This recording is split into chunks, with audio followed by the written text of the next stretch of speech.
Napagmamasdan ngayon ni Brantley, ang pagpatak ng kanyang dugo sa maruming semento. Ganoon na lamang ang panginginig ng buo niyang katawan, na nagpapaingay sa mga kadenang nakagapos sa kanya. Ang mga binti niya'y kanina pa sumuko, dahil sa mga armas na ipinaghahampas dito. Dahil nakagapos sa ere ang kanyang mga braso, ay hindi niya magawang bumagsak sa semento. The room was dark, with only one light hanging from the ceiling. Nakapalibot sa kanya ay mga estrangherong lalaking puno ng armas. Sa harapan niya naman, ay nakatayo ang kanilang itinuturing na pinuno. Let's do it all over again, Brantley. Because it seems like it doesn't hurt you at all. What a man of steel, sarkastiko pang anes ni Isagani, na siyang may pukana ngayon ng sinasapit niya. Sa hindi mabilang na pagkakataon, ay malupit na umano sa likod niya ang latigo ni Isagani. Kaagad na damaloy ang kakaibang sakit sa buo niyang katawan. Napaliyod siya, at dilat ang mga matang napatingala sa nag-iisang ilaw sa kisame. Umalangaw-ngaw sa lugar ang naging pagdaing niya. Lumaylay ang katawan niya, saka muling napayuko sa sahig, sobrang hapdi sa katawan ang paulit-ulit niyang tinitiis. Music to my music. Muli siyang napasigaw, nang may pagkalakas-lakas na lamatay sa kanya ang ano. Hindi lamang 1 o 10 beses. Please. Kahit gaano kalakas at kalaki ang katawan niya, hindi naman siya manhid, upang hindi maramdaman ang dulot niyon. He was strong, but he definitely could never handle this amount of pain. Para na siyang mahihimatay sa matinding sakit ng buo niyang katawan. Ramdam na ramdam niya ang bawat pagtalsik ng ano palabas sa katawan niya, at halos paliguan na siya ng likidong iyon. Stop, I'm begging. Naghabol siya ng hininga, puno ng pagmamakaawa, at pagsusumamong tinitingnan ang malaanong itsura ni Isagani ngayon. Nakikiusap ako, begging. Ang manipis nitong labi, ay walang kasing taas ng umisi ng nakaloloko, subalit hindi na naalis ang nanlilisik nitong mga mata sa kanya. Listen, you fool, the only way you could stop me is by bringing back time. The moment you stole my wife away from me, and abused her was supposed to be the day you pictured your tragic death. You makes me want to finish you now. Sa tono pa lang ng boses nito, at sa paulit-ulit na pagmumura sa kanya, ay ramdam na niya ang panggigigil nito sa kanya.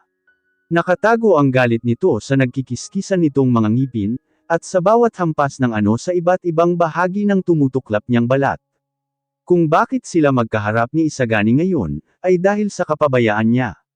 Ang akala niya'y si Raquel ang kikitain niya ngayong gabi, dahil ang personal na cellphone number nito ang gamit-gamit. Wala siyang pag-aalinlangan na nakipagkita sa babae, pero ang sumalubong sa kanya ay grupo ng mga armadong lalaki. Hanggang sa tinapon na siya sa ganitong klase ng lugar. Nadatnan na niya ang sarili na nakagapos sa mga kadena, at tanda pa niya ang naramdamang takot, nang malamang ang asawa ni Alexa ang siyang may pukana nito. Ngunit kahit na nasa ganitong sitwasyon, ay hindi niya maiwasang mag-alala, kung nasaan at napaano na si Raquel. Ayaw niya iyong itanong, dahil ayaw niyang ibuntong ang galit ng lalaking ta sa minamahal niya. Just finished me now. Ilang beses na siyang napaubo ng likido. Dumidilim na rin ang paningin niya, sa labis na pagpapahirap ni Isagani sa katawan niya. Ang sakit ay hindi na niya matitiis pa. Mas lalo pa siyang nawalan ng lakas, nang buhusan siya ng kumukulong tubig ng mga armadong lalaki. Umalangaw-ngaw muli ang nakakagambala niyang sigaw sa lugar, na halos na mamaos at nauubusan na rin ng boses. Finish you will only make you escape from me. How lame was that? Binitawan ni Isagani ang kanyang hawak, pinunasan ng puting tela ang mga basa na tumalsik sa mukha niya. But don't you worry, soon you'll meet your end together with Raquel.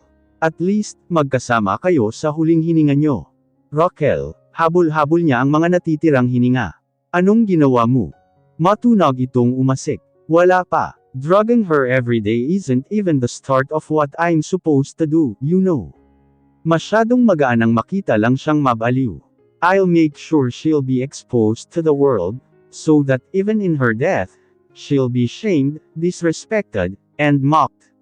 Gusto niya itong murahin at pagsalitaan ng mas asama. Ngunit sa natamo ngayon, ay wala siyang lakas magsalita pa, maski panatilihing dilat ang mga mata niya, ay hindi na niya magawa. Bagsak na ang katawan niya. Kung hindi lang dahil sa kadenang nagpapatayo sa kanya ngayon, ay malamang sa malamang ay nakahilatay na siya sa maruming semento, pagkat kanina pa bumigay ang dalawang binti niya. Raquel and he are in the hands of Isagani now. Kung hindi sila makakawala, alam na niyang katapusan na nila. Isagani Santiago is someone who sees value and pride in his words. His threats aren't just empty bottles. How can he escape? Is there a way to escape? What should he do to save his life and Raquel's? Hindi niya pa gustong mawala pagkatapos ng mga pinagdaanan niya. Hindi niya kayang tanggapin na wakasan lang siya ng marahas na asawa ni Alexa. It's funny how you were willing to spend 3 whole years with Alexa, dahil lang sa utos ni Raquel. Dinag niyang honest ni Isagani. I admire your patience and sacrifice. But did you know how Raquel was crazy in love with me? Unti-unting nagmulat ang mga mata niya, puno ng panghihinang tiningala ang madilim na mukha ng lalaki. Raquel already promised him her love and marriage. Ilang beses na rin silang nag-ano ng dalaga, at nakasama na niya ito ng paulit-ulit. Fool, galit itong napatawa, a fool indeed. A submissive man, I wish I could strangle your neck to death right now. My wife and son are too innocent to be the victims of your obsessions and love affairs. While you were busy abusing my wife and son, Raquel has been doing her best to seduce out of me. Tumalim ang mga mata niya sa narinig. Ngunit seryosong nag-aapoy sa galit ngayon si Isagani, para hindi niya ito paniwalaan. He could feel his hurting intent, as he cowardly shut his mouth. You ruin my family just for your own good, lalo naging mas nakakatakot ang ekspresyon sa mukha nito. You should understand the length of what you did. Your simple death would never satisfy me at all, but torture pleases me. With that, Isagani proceeds to torment him in different ways, so that even when he passes out, they will wake him up, and continue where they left off. Kuya, magandang ngiti ni Raquel, ang bumungad kay Isagani pagkapasok niya pa lang ng mansyon. What?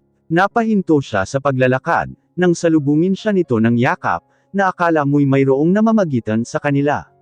Pumulupot agad ang mga braso nito sa kanya, na parang ahas. Where have you been these days? Umasa ako na sasamahan mo ako, pero lagi ka naman palang umaalis. Umakto itong nagtatampo. Oh please. Hinawi niya ang braso nito, at pinalaya ang sarili. Mabilis siyang naglakad papasok sa loob, dahilan upang magkandarapo itong humabol sa kanya. Are you mad at me? Bakit di ka na namamansin? I'm not. I'm just tired of work. Pagbabalawala niya rito. Then, you need rest na. But the thing is, napahinto siya sa paglalakad, at ganoon din si Raquel. Nakita niya ang isang pamilyar na imahe, na matagal na panahon niya ring hindi nakita, at hindi hinahayaang makapasok dito sa loob ng teritoryo niya. Sir Santiago, may paggalang itong tumawag sa pangalan niya, subalit agad-agad ding hinarang ang daraanan niya. Nagsalubong ang mga kilay niya, at may masamang loob na binabaan ng paningin ang matandang babae na iyon. Who let her in? Tinanong niya si Raquel. I'm sorry kuya, pero kanina pa kasi siya nagmamakaawa, na gustong pumasok dito sa loob. Hinahanap niya si Alexa. I mean, ilang years din niyang hindi nakita ang anak niya, kaya naawa ako at pinapasok ko na. Tiimbagang niyang pinasadahan ng tingin ang matandang babae, na nooy disente ang pananamit, at nababalutan ng mga alahas ang katawan, ngayon ay balik sa natural nitong anyo. Ang matandang babae ay walang iba, kundi ang mama ni Alexa. Huli nilang pagkikita ni Isagani, ay hindi naging maganda ang pakikitungo nila sa isa't isa. Marahil ay noong desperado niyang hinahanap si Alexa, ay ito namang pagkakalulong nito sa sagalan, at may lakas ng loob pang manghingi sa kanya ng pera. Sa totoo lang ay magmula noong maere si Alexa at Isagani sa TV, ay nagsimula ng manggulo muli ang babaeng ito, na hindi naman niya sinasabi kay Alexa. Kahit anong pagtatabuyan ang gawin niya, ay patuloy pa rin itong nagpupumilit na makita at makausap si Alexa. Malakas ang kutob niya, na wala itong magandang ay dudulot kay Alexa. Huhuthwat na naman ito panigurado ng pera, para may pambayad sa sugal. Get her out of my house. Malamig niya pang utos kay Raquel. Oh, but kuya, sa tingin ko may karapatan pa rin siyang makita si Alexa.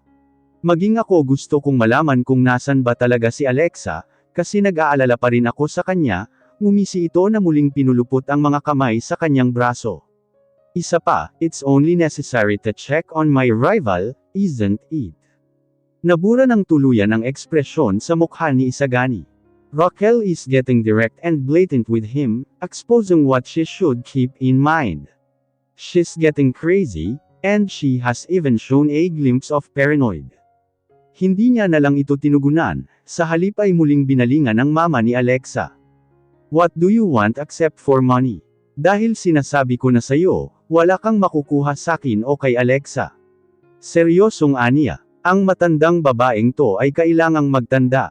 Hindi naman sa ganun, Sir Santiago, humabag palalo ang mukha nito, nagsusumamo siyang tinitingala. Nakikiusap ako payagan mo na akong makita ang anak ko. Miss na miss ko na si Alexa, siya lang ang nag-iisang anak ko, kaya pakiusap. 3 taon ko na siyang hindi nakikita, simula nung binalita mo saking tinakasan kanya. Hinanap ko rin siya sa 3 taong yun, kaya ang sakit na malaman na nakabalik na siya nang hindi man lang nakakarating sa akin. Kung may galit siya sakin, kaya ayaw niya akong makita, pasaba naman na pakinggan niya muna ako Hindi ko na talaga kaya ang pangungulila sa anak ko. Sigurado akong kakayanin mo. 3 taon nga na hindi ka nagparamdam, o nakibalita man lang tungkol kay Alexa. Huwag mong baliktarin ang mga salita mo. Don't act as if you really care. You're not allowed to even see a glimpse of Alexa's shadow, and you're not allowed to step foot in our home, unless Alexa herself insists on seeing you. Until then, get out. Wag, nakikiusap ako. Gustong-gusto ko nang makita si Alexa. Kailangan ko siyang makita. Drag her out of the house. Baling niyang utos sa kanyang mga gwardya. You all have to be punished for letting her in. Nagwawala at nagsisisigaw pa ang mama ni Alexa, habang kinakaladkad siya ng mga gwardya. Wala naman iyon kay Isagani, dahil nararapat lang na ituring na sa pamamahay nila ang babaeng yun. He already has a lot in his hands, gusto pa atang dumagdag yun sa problema nila ngayon. Bakit kailangan mo yung gawin kuya? Nakangusong tanong sa kanya ni Raquel. Don't even try letting her slide inside here, kung ayaw mo paring makaladkad kasama siya, banta niya pa na mas lalong kinanguso nito. Kuya naman bakit ang init ng ulo mo? Ganyan ka ba talaga kapagod? Gusto mong pagaanan ko ang nararamdaman mo, kumislap na naman ang pagnanasa sa mga mata nito. Gusto niyang masuka sa narinig. Napakawala siya ng mabilis na hininga, pinanatili ang kanyang posture. Let's have dinner first. Okay. Nagtungo sila sa dining room, kung saan na nakahanda ang mga pagkain. Pinanood ni Isagani na masaganang kainin ni Raquel ang mga pagkaing may halo na ng ibang klase ng A sense of satisfaction once again arose in his chest. Sa nagdaang araw ay nagpapakita na agad ng sintoma si Raquel. Bigla-biglang sumasakit ang ulo nito, nagiging iritado at nagiging magugulatin, kahit na simpleng tunog na palagi pang mapagbubuntungan ang mga katulong niya. Idagdag pa ang bigla-bigla nito niyang tutugunan ng mga salitang hindi naman niya tinatanong. Hiwatig na nakakarinig ito ng mga salita sa isipan nito, na akala nito ay ang realidad. In the upcoming first week of the month, we're going to have an event for my father's company Raquel, pagsasalita niya sa usapin. It's compensation for what happened before. Maraming stakeholders at bahagi ng kumpanya ang ngayon nag-aalinlangan sa atin. We still have to run this business in order. Napapatangang tumungo-tango si Raquel.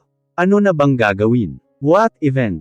A business party. I've already reserved the location of the hotel, and the preparations for this event are still ongoing.